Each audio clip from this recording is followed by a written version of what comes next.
Yesterday I talked about how we can ensure that the public understands how important the decisions of the Supreme Court are in their lives, and how I want American citizens to understand just how important what your role will be on the Supreme Court of the United States. I just one more time express this concern about following legal precedent and activism.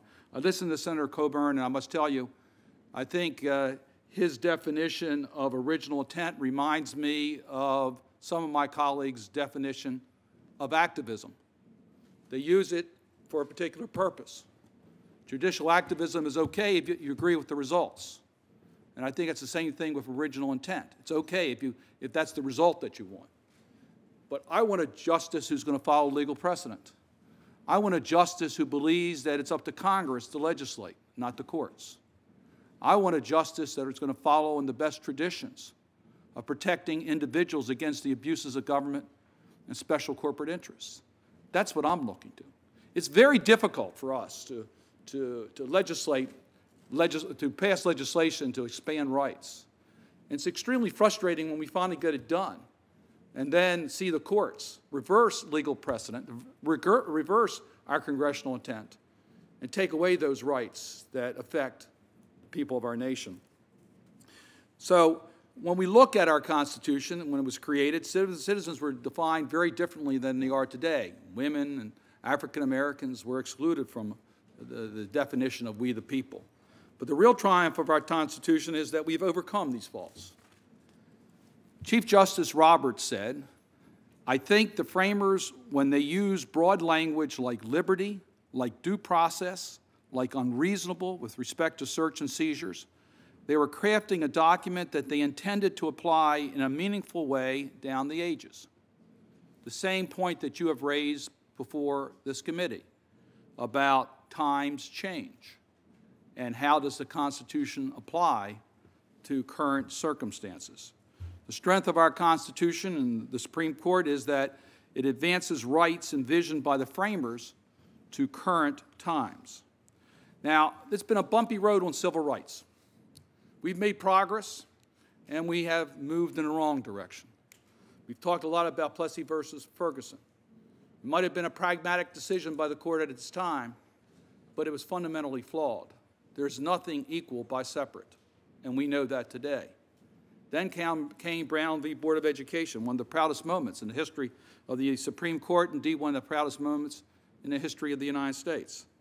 The Supreme Court decision had real impact on real people's lives.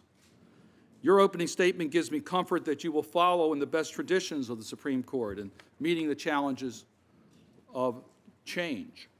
You talked about a fair shake for every American. I'm going to mention that a couple times during our questioning.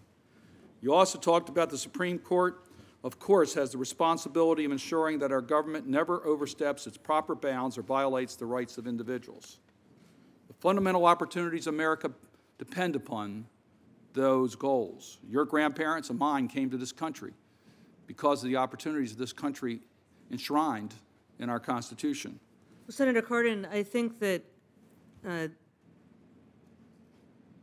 the Constitution is a kind of genius document in that while certain of its provisions are quite specific and you know, it just doesn't matter how times and circumstances change. We still have a Senate, we still have a House of Representatives, and they're still elected the same way, and all manner of things like that. That the framers, and then in subsequent amendments, and especially with respect to the Civil War amendments, the 14th and 13th and 14th and 15th amendments, wrote some provisions broadly, generally, and this goes back to what Chief Justice Roberts said in that quote that you mentioned. And I think actually, if I remember it correctly, Chief Justice Roberts said it would be wrong to give general provisions a crabbed interpretation.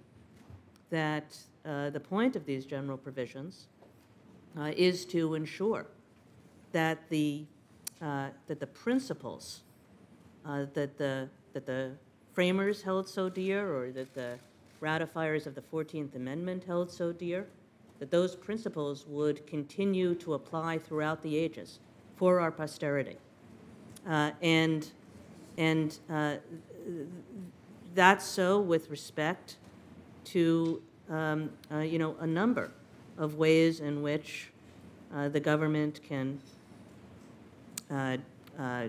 deprive people of equal protection of the laws or violate people's liberty.